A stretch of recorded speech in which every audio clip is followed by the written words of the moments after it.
Welcome to the Live Courageously podcast show number 19 of 2023. And I'm your host, John Duffy. And this is the 35th Live Courageously podcast show since I started the show a year and a half ago.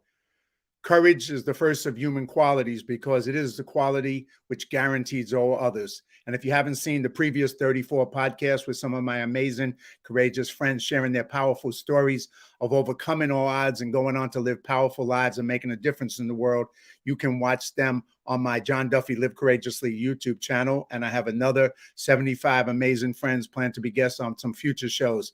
So please subscribe to my Live Courageously channel, Duff Square Film, and please keep coming back every Sunday at 2 p.m. Today's show, let me just, before I even start it, let me get the actual thing going. It's been I just got here from Atlanta, so let me just start this up.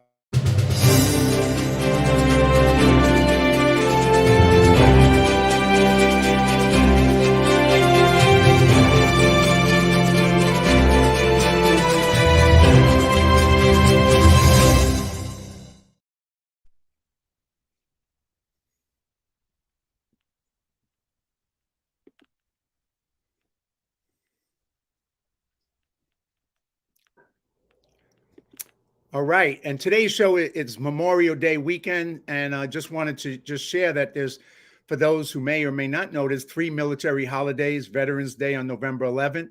That is a day to express gratitude for veterans who served. The second military holiday is Armed Forces Day, and that honors those who aren't in the armed forces at the time and serving. And then Memorial Day, and I'm just going to put up a thing. And Memorial Day is a day to honor those who gave their lives to give us the freedom that we have. So this weekend, while we enjoy the holidays with our family and friends, we take the time to remember those that lost their lives in service so we could have our freedom. And this just is a little thing to remember the brave men and women who've allowed us to be able to celebrate Memorial Day today. Today's guest is Alan Levi Simmons. And Alan is a multifaceted individual with an incredible life story. He's not only a husband, a father, a motivational speaker, an author, and a United States Marine Corps veteran with deployments in Iraq and Afghanistan. Alan is a true inspiration to us all as he has overcome post-traumatic stress, hopelessness, anger, anxiety, memory loss, and suicide. He found the strength to fight his demons with purpose and poetry, inspiring him to write his first book, a collection of poems titled Can I Speak? And this is a picture of that book. Whoops. Can I Speak? And Alan's determination to succeed saw him graduate with a degree in electrical engineering technology from UNC Charlotte, even after facing setbacks that led to his dropping out in 2012. He then went on to become a successful software support professional for IBM. He's also the host and the creator of the Purpose podcast, where he inspires others to live a meaningful life. Alan's life mantra, never stop, never quit, repeat, trademark, is a reflection of his perseverance, determination, and his journey inspires us to overcome obstacles, face our fears, and never give up on our dreams. Alan is a true example of what is possible with hard work, determination, and a willingness to face our challenges head on. I'd like to welcome Alan to the show Courageously.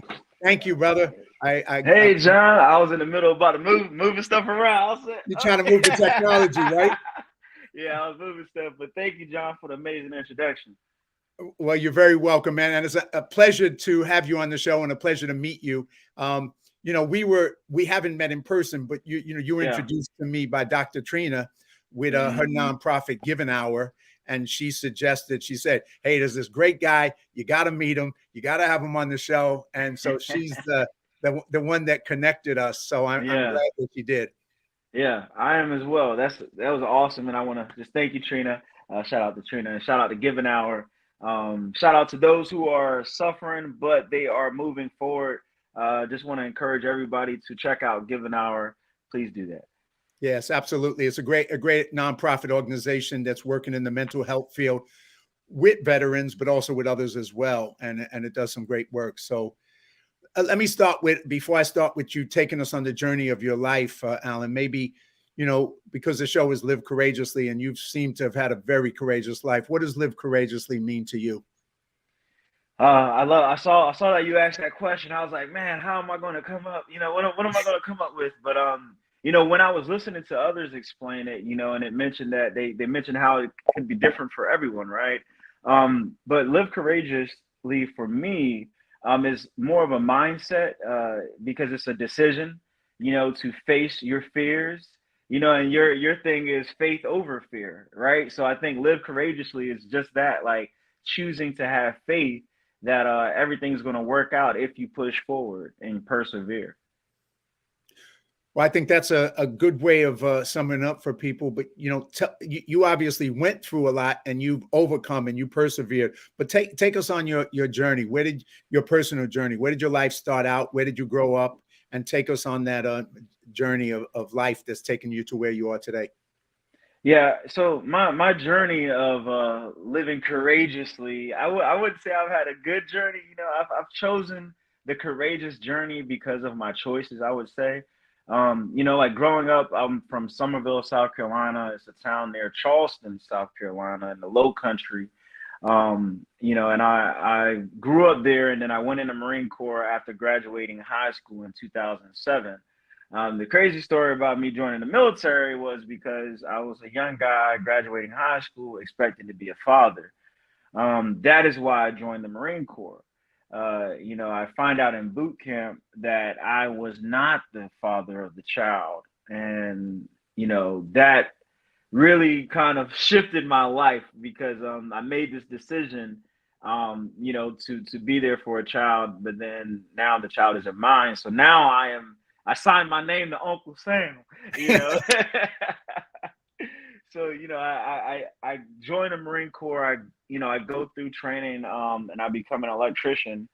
And, I find myself in Iraq, I find myself in Afghanistan, and shortly after that, I find myself out of the military. And I know we'll dive into those parts, but and after the military, I struggled with PTSD, post-traumatic stress disorder, or post-traumatic stress, from my combat experience in Afghanistan, after an RPG blast that we'll talk about. And and I struggled with anxiety. I struggled with suicidal ideations. And there wasn't a given hour for me at that time. I did not know about given hour. So my struggle looked like more of addictions and, kind of self-medicating and, not really certain about the path to take to recovery. And, later down the road, I wrestled with, dropping out of school multiple times because of my memory issues and from my TBI. But I overcame that, and I live by this motto: never stop, never quit, repeat. And so that's where I got to where I am now as a software developer and a motivational speaker and an author. So looking forward to jumping in different parts of my story. 100%. Well, one, I hope I may get a chance to see you. I'm going to be in Charleston, South Carolina for 4 days in June for a wedding. Oh, wow. So June 9th to the 12th. So maybe, Yeah. we'll get a chance to connect in person. But, Yeah. with your story, man, you picked not the easiest a branch of the military, joining the Marines. So I've done some, training videos with the Marines, and I got a lot of dear Marine friends. But what was that like for you, that experience? And then obviously going to 2 war zones, Iraq and Afghanistan. So, tell us about that. And then, how you got injured, how that affected you, the TBI, and then coming back from it, the post-traumatic stress. Yeah, good question, John. The hardest military branch, Yeah, I right. was definitely not looking for the Marine Corps. I'd say that. So after that situation, finding out that I'd be a dad, my buddies randomly came up to me. They were on the track team with me. Some of the guys were on the wrestling team, and some of the guys were on the football team from my high school. And each of these 3 guys were like from different parts of the school, and they were my friends, and they were like, "Hey, we're going in the Marine Corps. We're on a buddy program. You should come with us." And John, at this time, I was going to school. I was going to head to college for elementary education. And still I did not have a clear idea of who I wanted to be in life. Like that was the first they had this opportunity for minority males, and I was just going to take that opportunity at this college and see where life would have taken me. so they say, hey, we're going in the Marine Corps. And I'm like, I don't know, I wasn't really that patriotic, at that time. I wasn't even thinking about serving my country. And, 9/11 had happened in 2001, 6 years prior to that. But the war was still going on, as we know, Right. and so I was like, I'm not going to war for nobody. Like, and needless to say, John, I did go to war for some people, right? I did go twice. But yeah, so it ended up being the Marine Corps that I went to, but I stand on this side of the yellow footprints because when you go to Parris Island, South Carolina, they had, you Google the Marines and you may see like these yellow footprints that we had to stand on, when the bus pulled into the depot. Man, I'm talking about it's like early in the morning, still dark outside, and your bus pulls into Parris Island. You got you and a bunch of other people that are about to have their lives changed, and this anticipation I felt, like coming onto the depot. I was never in ROTC, didn't really understand what military was going to be like, so it's quiet, and these drill instructors get on. They start barking orders. All right, get off right now. We gotta go speed and intensity, everybody, right? And they start yelling, and they got this voice. That's why I made that voice. They had this frog. We call it a frog voice because they yell so much that their voice is when you lost your voice. But they're yelling at you, and you're moving. It's all about speed from the time they get on that bus to the time you leave Parris Island, South Carolina, after 3 months. It's speed and intensity, right? So everything you're doing, you're moving. And I remember finding out in boot camp that, I wasn't the dad. And I was so hurt because, I'm in training, going through hell. And, and then I was really just hurt as a man. Like I felt like, oh man, somebody took something from me that I thought was going to be mine, right? I thought this was something that I was ready for now. But boot camp was really tough for me because I wasn't an obedient person. You're a little bit of a rebel. Yeah, I'm a rebel, man. They tell me to scream. I'm like, like they say go to 10, I go to 6. I only, but they broke me in the Marine Corps and boot camp. You get broken. They take your identity and like, it doesn't matter how much you buck back at the system. It is created and designed to break you as an individual. Sure. And they take that individuality and they make you into a team member, a person that puts others before themselves. And, you could be this person that was never that way. And if you allow the system to do what it was designed to do, it can have a shift in your mindset. And I needed that shift that the Marine Corps gave me because it made me believe in myself at different levels. I was doing things that I never thought I could do in training. I was doing that, But yeah, so fast forwarding past, the training, I just say boot camp was just a whole nother experience in itself. Well, I got to see, not like you, I wasn't in the Marines. I filmed, when they came and they got on the yellow footsteps, and we did it in Camp Pendleton. So I'm watching it on the side, behind with the camera crew, and we're filming it. And like you said, just even from a distance watching it, you could feel the frog voice, the screaming of the drill instructors, the fear of these young recruits. And, we filmed from that day until they graduated. And like you said, the people, they went through a transformation. They became team. They became, it was a whole amazing thing to see them from the beginning to where they were when they graduated and became Marines. So we saw it the other side. You experienced it, the real deal from, the inside. So that's cool. I mean, but it must have been a hell of an experience for you because I just watching it was scary enough for us just watching. That's cool that you got to see that experience, because a lot of people, like, if you're not going through it, if you're not taking people through it, you don't really have people that get to witness that experience. So it's cool that film, gives people that opportunity to capture stories and places that people may never visit in their lifetime, and it brings that to them. That's what I love about film. So thank you for your service and what you do in film. Hey, right? Like, here's the crazy thing, because that was my first time. My dad was in the Army, but he died when I was 4 years old. So I didn't have any experience with the military, and I was kind of rebel as well. So that was the first time I was up close and personal with the military, and particularly the Marine Corps, right? And they brought a bunch of educators there, and the educators some of them were anti-military when they arrived to watch the training of these young Marines. By the end of the thing, they were in love with the Marine Corps and these young men, you know, because and what you saw was that, you know, you almost wish that more Americans could at least get up close and experience watching it, not necessarily join it, but to be able to understand what people go through to end up in the situation that you went through, right? To go serve and then go into war zones, just to understand it better. Because I think most Americans don't really understand it. Yeah. And, you know, John, like, the fact that most Americans don't understand it, you know, when we say things like "thank you for your service" and stuff, it has to come from a place of like, you know, I think before we ever say "thank you for your service," I think it has to be a reflection of, do I understand what that service is? I went to DC and Washington DC, you know, for a panel discussion around veterans suicide care outside of the VA healthcare. And, you know, someone mentioned, like, I think we have to remember what we're asking people when they sign their names on there. We're asking them to take lives. Right. You know, if it had, you know, and I think a lot of Americans, we see the movies, right? We see the movies, we have an understanding, but, you know, what we don't see is that, and I think a lot of movies are trying to capture that now, is the trauma that happens there and what happens to the person when they return. You know, there's a lot of like movies nowadays that's addressing the soldier, let's just say, that returns from their duty.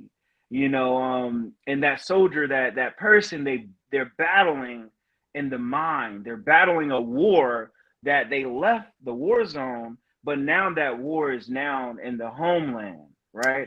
So yeah, so I think when I now, as somebody who was running away from the military, who never wanted to be in the military, now when I see and I hear "thank you for your service," I think about that. I think about, even for myself as a veteran, you know, coming into contact with Vietnam, World War II veterans in DC, and a couple of years ago, being around them and saying "thank you for your service," understanding that when they came home, they weren't the same.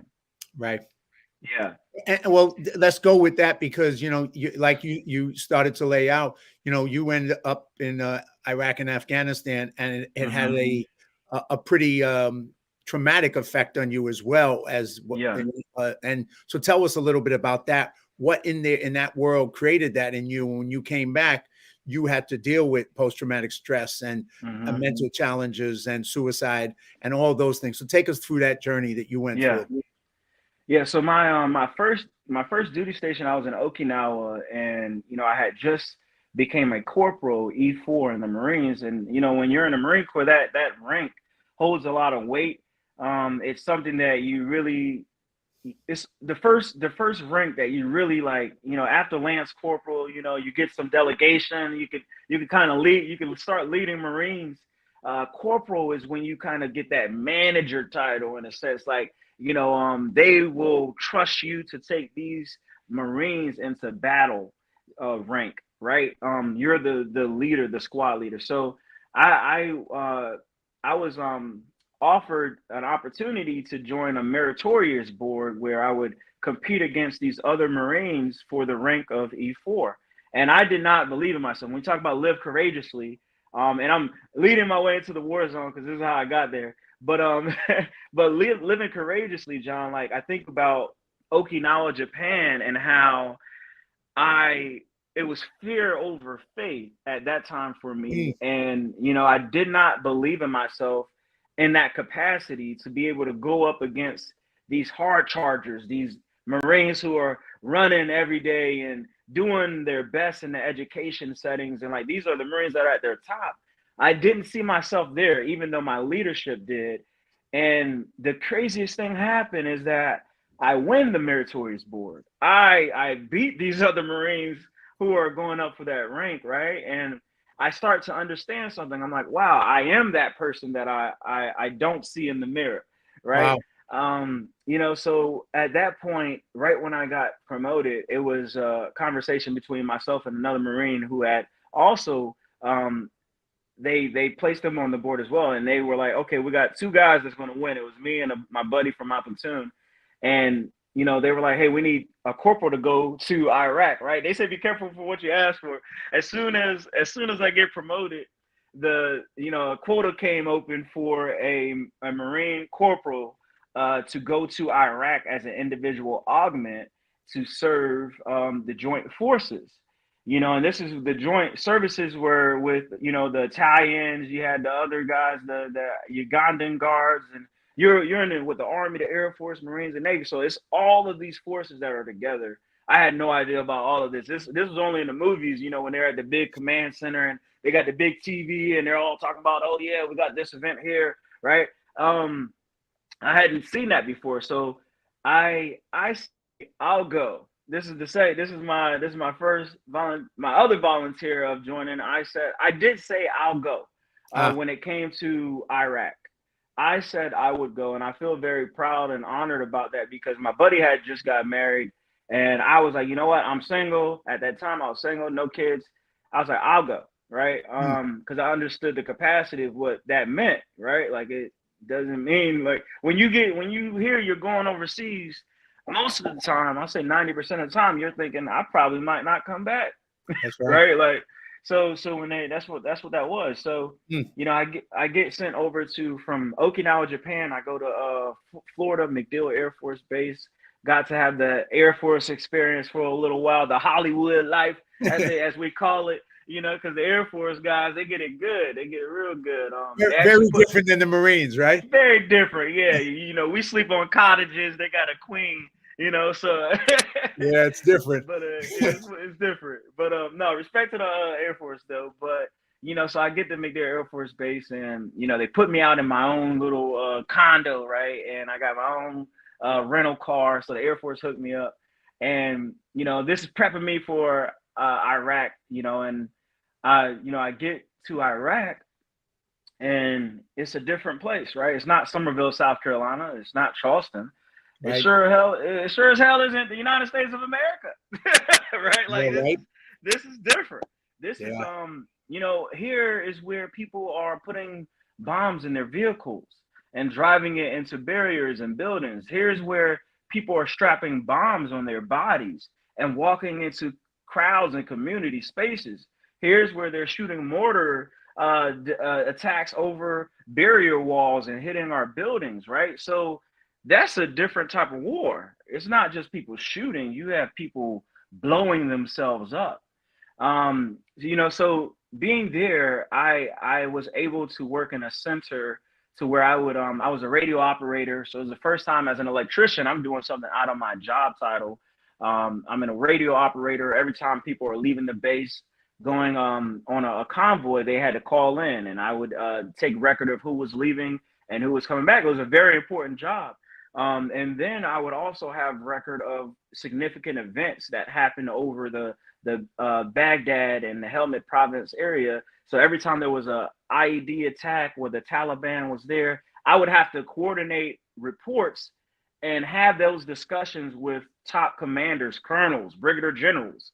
And it was so amazing. Like that part of my life, I feel like I wish that people knew about that. Like, people just hear I served and I went to Afghanistan and Iraq, but they don't get to see like what I got to do there. It was so cool, to be in that space, in that element, and then, so in Iraq, there was the war, the trauma was kind of on the outside. It was happening on the outside, it didn't happen to me firsthand. It was the building, the dust being shaken by a bomb, or like, going out in town on a convoy after somebody did a suicide bomb, and the locals are holding their loved ones in the road and crying. I got to see that with my eyes.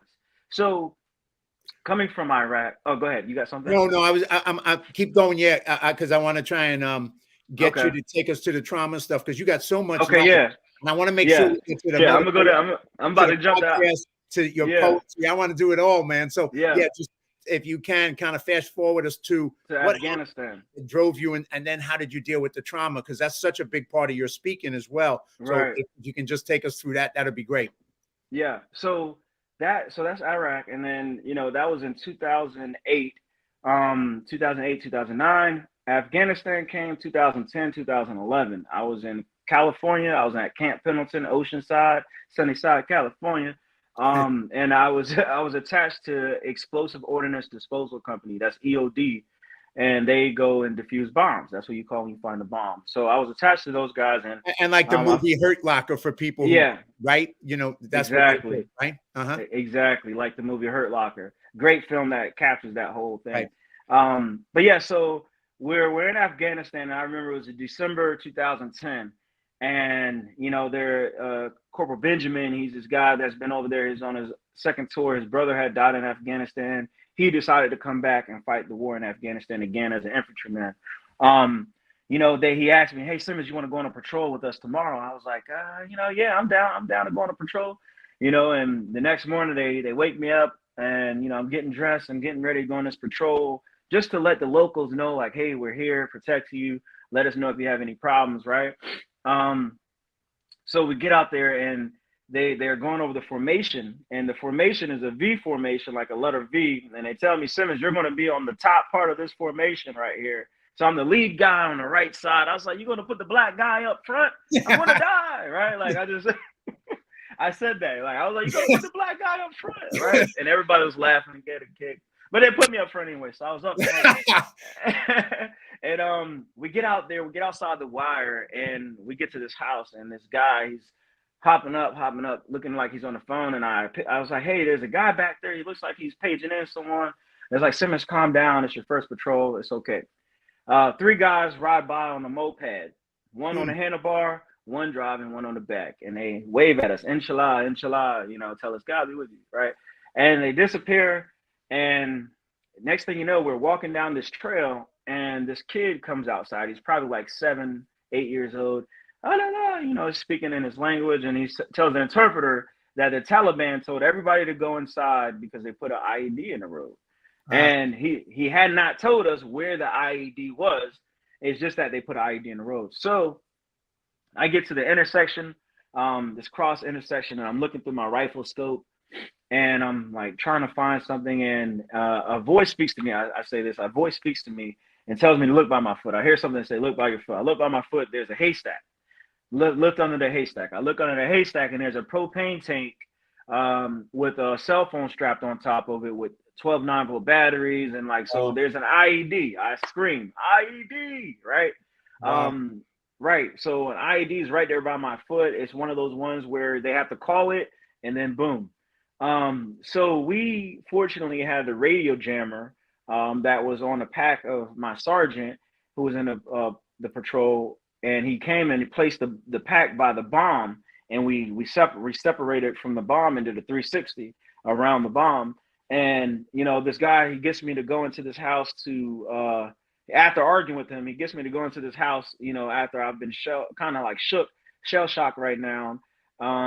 We go search the house, no one's in there, and except for a family, a man and his 2 kids. We tell them to stay there. We get outside, and we're looking out in this big old field. And this field, almost like a football field, you have some houses to the left with a white van right in front, and then trees in front of you about 100 yards down, and kind of open area to the right.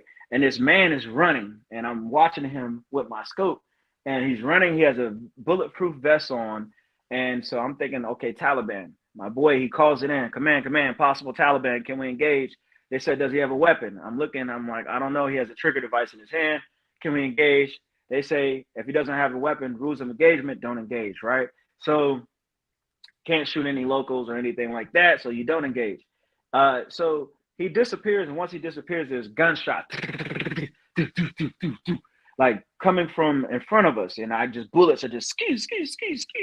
Bullets are hitting the earth, and I can see the dirt popping up in front of me.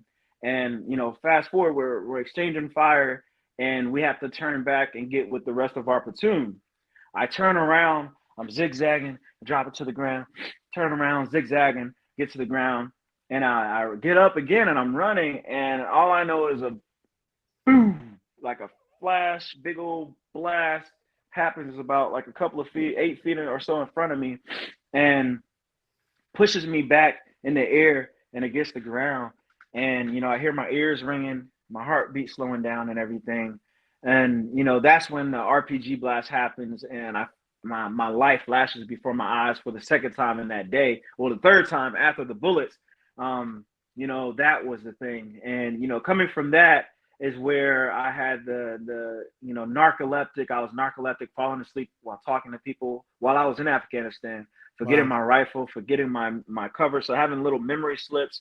And then fast forwarding from 2010 in Afghanistan to the moment where now in 2012, 2013, I'm battling with suicidal ideations, because I'm always searching my home. I feel like somebody's after me. I feel like that war sensation is happening while I'm in the shower, trying to peacefully take a shower. I got to look behind the curtains and stuff, and I get to the point at one night where the pills are just not hitting right, and life is kind of punching me in the face. And, I take my gun and I have my pills, and I'm sitting there and I'm just like, well, I have to do one of these because I'm done. I don't have any more fight in me. Like, I don't know who I am. I don't know why it's all of this chaos happening inside of my brain. And I put the barrel of the gun in my mouth, Mm. and I'm about to pull the trigger, and I'm crying, John. I'm weeping. I'm crying. Like, nobody knows the tears that I shared that night. It was it was tough because nobody was there to save me, John, and that's when it really hit. Like, this is going to happen. Nobody's going to stop me. So that it was like a lot of things breaking me all at that one moment. Mm. But I hear this voice come back to me. The voice from Afghanistan said, "Who are you to take your life when I brought you from the land of your enemy?" And that voice made me cry. Like, I fell on the floor and I cried, put the gun beside me, and I'm just crying. Like, God spoke to me. God Wow. spoke to me, and I heard it. And he told me, "Who are you to take your life when I brought you from the land of your enemy?" Woke up the next morning on the floor, and I take that gun to the pawn shop, and I go through this battle with PTSD, and PTSD and fighting by my faith, literally, So Wow. yeah, I'll pause right there. Wow. Well, I mean, yeah, that, it's like, what do you say to that, man? I mean, it's just that you heard that voice, that you heard the voice the first time, and then you heard it a second time, and Right. that it saved your life, It because saved my life. if you didn't hear that voice, we wouldn't be having this conversation. Exactly.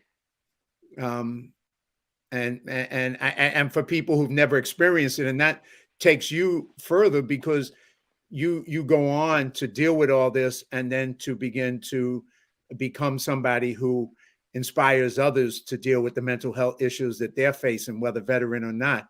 So Right. you've been given a purpose, another purpose in life, a bigger purpose, Mm-hmm. once again, by surviving that experience. You have a purpose to touch others and change other people's lives. So, Yeah. I mean, when you just said Thank that, you. obviously all the hairs went up, and I just started. I mean, if you ain't been there, you have no idea what that's like, Yeah. man. Exactly. Exactly. And John, that's if you haven't been there, you have no idea what it's like, and that's a real statement, because when I first encountered this suicidal ideation, it was because of another Marine in Japan who had just tried to hang himself in the barracks room, Mm. because he was getting put out the Marine Corps. He's getting kicked out, and we found him. We had to break down his door, get in his room, and we see him on the ground with the noose around his neck. Wow. Like, kind of halfway in, halfway out, and we were able to bring him back. And I'm sitting in the mental health facility, and this is my junior Marine now. He's been in longer than me, but he's my junior because he's had this alcohol issue, and it's they took his rank. um, and so I sat there with the mindset of someone who did not know what that was like. And I said to myself, like, how, why would you ever? I know I could never do this. Like, all of these things are in my Sure. mind, and fast forward to when I'm the one, the gun and the pills, and I'm like, this is it. This is where my end is. And I never thought I could ever be. I'm the Allen, the happy-go-lucky, the energetic person. But now I have this gun pointed at me. It's at me, and I say that when I spoke to these healthcare providers about suicide, it's not that a person is killing themselves. It's them killing this person that's living, rather than the person that they desire to be, the person that they used to be, because trauma separates the person from who they are to who they become after the traumatic experience. And when you become that person, you have this place of confusion where you don't know who you are. And now the gun is pointed at this person, the person that I don't know, that I have no attachment to. So that's what I would say about that. Wow. So Alan, from that moment, obviously that voice told you that, and you didn't take action. But obviously that wasn't like, okay, now it's over. Now you went on a process of dealing with all those things to try and get mental health to overcome the post-traumatic stress. What was that process you went to get through healing and overcome? That's a good question. Can I share a poem at this point? 100%. Well, this is one of the reasons, Trina told me you had to be on the show, and I was like, 100%. Please share. Right, I'll share some of it. And I'm gonna take myself off, so you're full camera. So I'm here listening to you, but I want to see you perform this. Let me cut this fan on because it's getting hot in here. All right. So this poem is from my book, Can I Speak? The title of it is called Bombs Over Baghdad. And I wrote this after a couple of years after Afghanistan. Bombs over Baghdad. Boom. Bombs over Afghanistan. Boom. How did I get into this? As I reflect over my life, I remember a time when I could not picture this. Death. Death is everywhere. Wherever there is war, death follows, and it is everywhere. Reflection. Mirror, mirror on the wall, who am I after Twin Towers fall? I am no longer disguised in camouflage desert gear. I'm clicking my heels at attention, praying for God to take me out of here. These combat scars mark my soul. Bullet rounds were shot to part my body from my soul. I just can't recognize who I am. My God, I can't even recognize whose I am. IEDs and RPGs leave my brothers and sisters overseas. Death tornadoes through the desert valleys. We've lost so many brothers and sisters. Body bags. These dead bodies can't help me. Body bags leave the war, and I know one thing for sure, that one of those bags had my name on it. Who am I? These wars have us asking questions like, who am I? What am I? Why am I here? I stand here mesmerized that my body didn't comply when the RPG landed a few feet next to me. My body went somewhere in the air. Or maybe the blast pushed me against the surface of the earth. I'm not sure. I'm not sure how I got to this place where my ears are ringing like a smoke detector. My heart beats singing loudly, slowly fading into a whisper. I'm trying to paint this picture. I want you to see this as if you were standing next to me. Isn't it amazing by God's amazing grace that you all can stand next to us? Can you see the sweat from my fears? Can you feel the desert wind brush gently through your hair? Can you hear the cries of mothers, fathers, sisters, and brothers echo through the years of war? Can you understand the sounds of bullets grazing the earth? Can you imagine a new me being birthed from sand?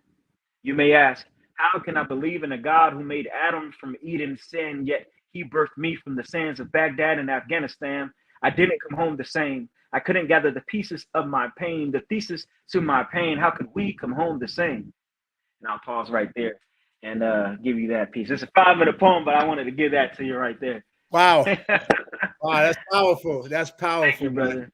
Very powerful. Thank you. Thank you for sharing that. And when did you write that? And obviously, you and your book, which I shared before, and I'm just going to put it up again, of poetry. Can I speak? Yeah. When did you write that? When did you get into writing poetry, and why? And obviously, that poem is powerful just for a listener, not alone for the person like yourself who actually lived it. Thank you. And I published the book in 2019. Like I said, I got back from Afghanistan in 2011. And I began writing more because I was always a writer as a kid. I would write poems and stuff like that. Never took it seriously. But when I moved to Charlotte, and around the 2014, 2015, I believe, is when I started actually writing more poetry, being a member of these workshops. And so, like, at that point in time is when I would join these workshops, and they would be writing about your deepest fears or different topics. And somehow, some way, this creativity started flowing. And I was like, you know what?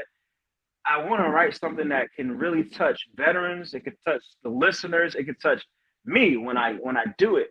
And it just came out like that 5-minute poem came out the way it did. And I was like, wow. And the next challenge was to memorize it. And my wife helped me out a lot with that because, like I said, I was suffering with memory loss and I was just struggling to remember things. And I would perform and practice that poem.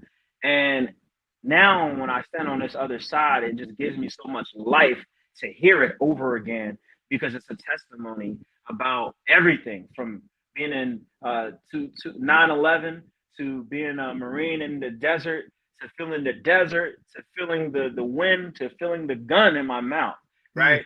So it was a journey of writing that, but it all happened around 2015, 2016. And people can I speak your book of poetry on Amazon. So if anybody wants to just go to Amazon and get the book, and you'll be able to, see this, read some of this amazing poetry. So I recommend to definitely go do that, man. What's next? I mean, well, it's kind of hard because I want to go back. I want to go back. I want to go forward with you too, because, you're doing so many things right now besides, your work job, being a motivator and a motivational speaker, being a podcaster. You have this amazing podcast show that you do as well. So share some of that, and we have time. We'll kind of go back again, but I want to make sure that we talk about some of how you're showing up right now in the world and what you're doing. So people get a flavor for that too. Yeah, thank you. So right now I work at IBM full time. Actually, for those who are listening, you get a special announcement. I'm actually changing my role June 26th.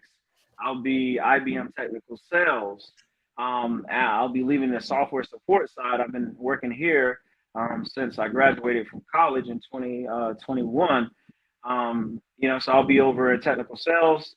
But while I'm doing that, I've been also focusing on my motivational speaking. I went to East Edisto Middle School in South Carolina and spoke to 6th and 7th graders, about growth mindset. And my plan, and UNC Charlotte, I've spoken there. So my plan is to be able to do that a lot more, to go to schools and colleges and speak to the students and to speak to them about their purpose. My goal is to help people see that no matter what they've been through, no matter where they are right now, that they have a purpose. And that's why I have the Purpose Pod, and I started that around, a little bit before you started Live Courageously. You started December, I started March in 2021. And, I was like, how can I get to people from their home? And I want to encourage them and inspire them. So I started the Purpose Pod in March of 2021. I always try to encourage people. Thank you, Trina. Thank you. I appreciate that. And even being an ambassador at Given Hour, they provide me an opportunity, to impact people's lives in my own way. Like I can still be me with Given Hour as an ambassador and, inspire people to go get help, to go get psychological help, to go get that therapy and that treatment, and it's free. So, hey, right. But even at this point, I want to write more books. My next goal is to write a book to finish my book, about purpose, from trauma to purpose is what I'm thinking of the title, but I don't know yet, and I plan on having that in August for my next engagement. But yeah, John, I just really want, you talk about Tony Robbins when we first got on a phone call, and it's people like Tony Robbins and Les Brown who inspired me in 2020. To really take motivational speaking seriously and to really believe in myself that, I don't have a big vocabulary and I'm not the best, with words, but hey, I care about people. And I think when you do something and you care about people, it transcends your education. It transcends your background because love conquers all, right? So when you have compassion and you care about people, it will elevate you and it will raise your voice in spaces where people need to hear you. So that's what's next for me, man. I want to come up with some inventions, some creations. I agree with you, man. Because people need to hear people like who came from the bottom, people who struggled through stuff, who Right. survived stuff, survivors, overcomers. It ain't about big words or have, all that. It's more being authentic and for real and speaking from the heart. And like you said, caring, man, having that passion, because you want to take your story that you've been given and help somebody change their life to find the purpose of their life and realize that it doesn't matter where you start, it's where you finish. So, that's what you're doing, man, 100%. So I'm going to, me and you may have a challenge, because I'm trying to do the book, Live Courageously. So me and you both got to finish the book. So I think this we got to get it. We got to get it out there. Yeah. So that's awesome. When are you publishing that? Well, I got it like you. I got to get writing it, because I've written 2 memoirs that I got finished and I'm working on trying to publish. The first one was about my life, called Black Irish, Not Your Average White Boy. And that's about my journey from the South Bronx to where I am today. But I want to do this Live Courageously one, because just like yours, it's that inspiration. You got a message. I got a message, and people need to hear that. They need to have hope. They need to have faith. They need to have courage. They need to, like you say, never stop, never quit. Never quit, repeat. Exactly. Yeah. And I got to have you on my show when you release that. Whenever you release it, I'll bring the Purpose Pod back up and get you on there so we can talk about your book too. I love it, man. I love it. But so, like you said, you talked about your models for you with Les Brown and what you're doing with the speaking. So I can only encourage, that do it, man. That the more you can move forward with the book and the speaking, the more lives you'll touch, and you've had an amazing life that people need to hear, because it'll inspire. It'll inspire. Thank you, John. And this never stop, never quit, repeat. It came to me when I was at UNC Charlotte in my junior year, and I was on. I had been on academic probation when I started back in college, 2.0 GPA, struggling, because of my memory, and also being in a classroom setting as a war veteran is just a little different, and a lot of people who haven't even been in war struggle in a classroom. But I was on academic probation, about to fail at life, John. And I had a reality check. I was like, if I start another thing, and I wonder what if 10 years from now, what if I would have went to college? What if I would have finished my degree? What if I would have moved here, right? That was haunting me, John. I never, ever, and I just told my wife, I said, I've been living this way with this mindset now, since 2000, pretty much since I rose from that ground after putting a gun in my mouth. I haven't, I dropped out of college maybe 1 or 2 times, but since 2016, John, I can say I have whatever I have started, I have never quit doing it. Like motivational speaking, I said, how do I build a platform? I started a brunch with Ties and Heels in Charlotte, North Carolina, to where I invited people to my space to eat with me and to hear me speak about purpose. And, I said, that's how I built my platform. And, I got people together and I got synergy, right? But never stop, never quit, repeat came to me on the campus when I was like, I could drop out or I can move forward. And literally, it was like, never stop, never quit, repeat. And I was like, I got to put that on a shirt. Thank you. Hey, look, there you go right there. Oh, there it is. Never stop, never quit, repeat. I had to put it on a shirt, John, because I said, I have to, if I can keep this mantra as my mentality for the rest of my life, whatever I desire to do, I will do it. So I challenge you all to come up with your own mantra and to challenge yourself to live courageously, to have faith over fear, and to never stop, never quit, repeat. And the thing is, it's kind of funny how life is. But like once you make that decision, like I mentioned to you, when I made that decision, it was Tony Robbins who influenced me. Once I made that decision, my life was never the same again. And I just kept doing whatever it took, right? Because I realized that life could be a lot bigger than what it was for me at that time. Because a lot of times we limit ourselves, we grow up in poverty or we grow up in a situation where there's obstacles and we think we can't do this, we can't be that. But in reality, we can. And once you believe it, then you start doing it. And little by little, you get to the place you want to be at. So, I mean, that's what you did. I think, going through all this, you started, like you said, the motivational speaking, the podcasting, and now you're influencing people. And that's that's why we're here, you know, to have a bigger purpose in life, isn't it? Exactly. To have a bigger purpose, to even serve, because I feel like the purpose is inside of us already. You know, a lot of people are looking for their purpose, but I always believe that your purpose is already inside of you.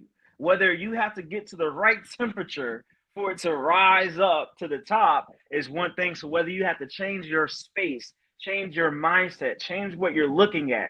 You know, we focus on the negativity, but sometimes you got to look on the positive side of life. Yeah, I am losing my job right now, John. I am losing, like, I'm being redeployed, but I got a new job, right? Right. It was the layoffs were coming in November. I heard of layoffs in December, and I said, okay, IBM, they're laying off. So what am I going to do? I said, I'm not going to worry. I'm not going to stress. I'm going to apply for a job and I'm going to get it inside of IBM. And I did it. So, like, it may not work out when you want it. Thank you. It may not work out when you want it, and things may not be going the way you expect them to go. But I challenge all of you to please persist through life's challenges and to always believe in yourself and to always believe that you will give yourself 100%. I'm sorry. But yeah, so, No. and John, I wanted to share a poem before we left too. It's my little ending thing. But whenever you're ready, whenever we're just 1 second before we do the poem. Yeah. You know, just one of the things you're doing, like you said, is serve, and it's important to be of service. And you know what you did with Give an Hour. You know, right now we're dealing with a time where probably mental health issues are growing, expanding even more than they used to. There's a lot of people suffering. There's a lot of people dealing with mental health issues of all kinds right now. So, you know, to have a message that you have is to tell people to find a way. And like you said, give an hour, they can get free service without it costing them anything. But now more than ever, people need hope and need to deal with some of the mental issues that are growing. So you know that, you know, because you're a spokesperson for that.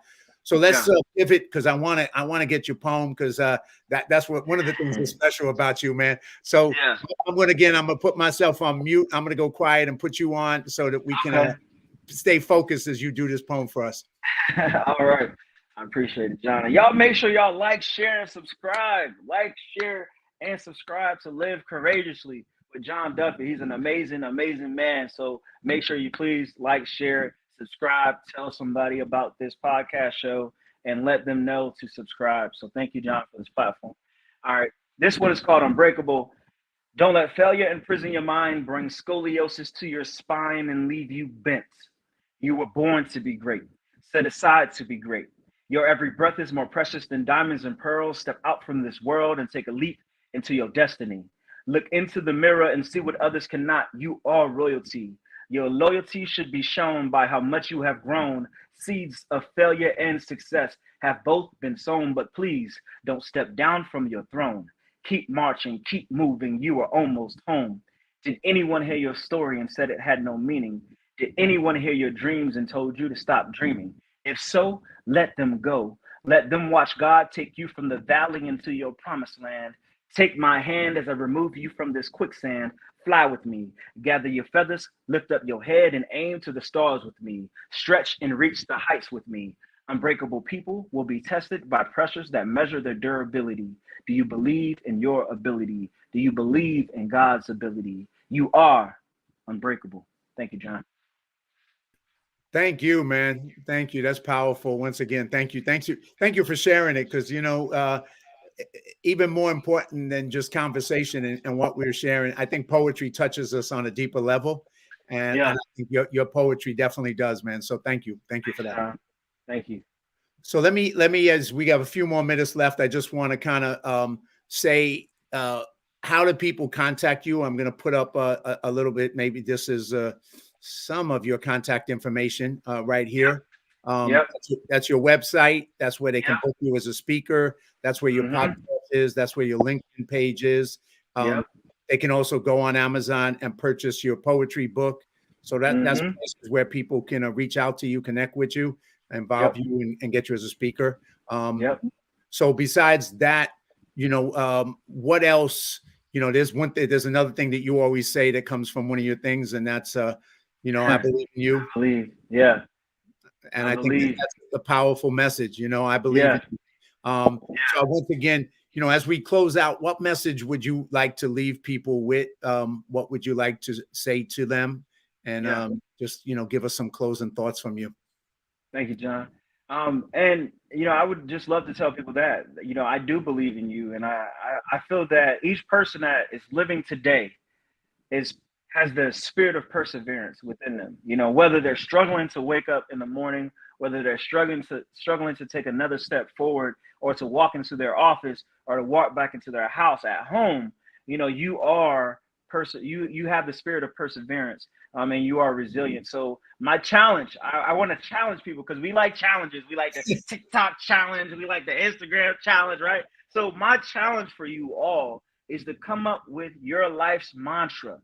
Come up. If it's live courageously, if it's never stop, never quit, repeat, if it's faith over fear, you can take ours, you can do whatever you want, but I challenge you to come up with your life's mantra and to utilize that tool and that weapon to slay down fear, to slay down anxiety, and to conquer the demons that are trying to bring you down in this life. And I hope and pray that you all continue to push forward with purpose and on purpose. Never stop, never quit, repeat.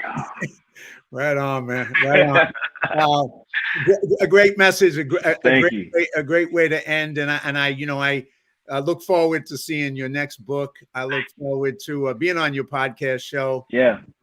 And maybe even speaking together on a platform together, the both of us at some point in the future. I'd love to have that reality. So sometimes they say, speak it into reality. Yeah, Trina, make it happen. Giving our brings John Duffy and Alan Levi Simmons to the stage. Right on. I think that she's been challenged. She's been challenged. That would be fantastic, man. Anyway, any last things besides that? Like, once again, I say get the book. You can get it at Amazon. Get a copy of Can I Speak? Definitely check it out. Check out Alan's sites right here, and you can always watch it in replay and reach out to him if you want him to speak or you want to bring him to your group. So those are just some things I would just recommend. And hold on, I think I got a feeling that Trina's all right. I knew she was going to say something. Thank you. That's right. Think on it, Trina. All right. You're already thinking on it. That's right. So that's so cool. And Trina was on my show, obviously, a while back, too. And she's fantastic and just such an inspiration. So, and y'all met at Unmasking Hope, right? The film. Yes, in LA. That's where I met her. And and that made the connection, and that made the connection to you. And then, that's how life works. We just get connected to great people who are inspiring others. So I'm honored and thankful that I got connected to you.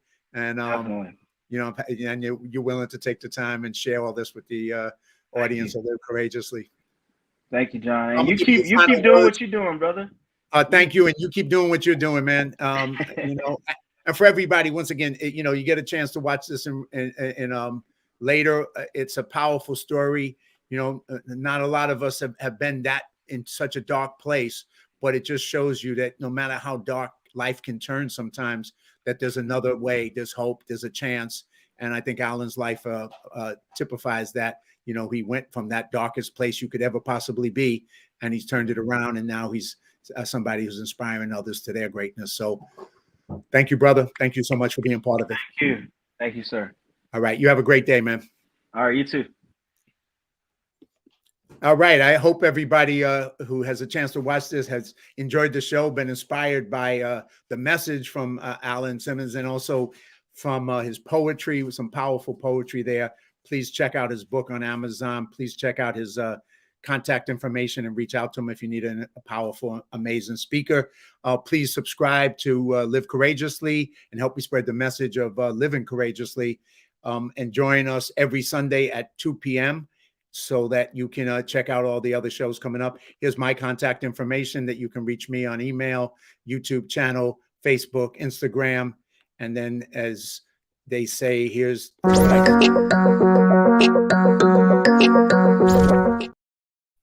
all right. All right. One more time. And until I see you next Sunday, keep on coming back. Live courageously, faith over fear, and may you make your life a masterpiece. And God bless you until we meet next Sunday at 2 p.m. Thank you.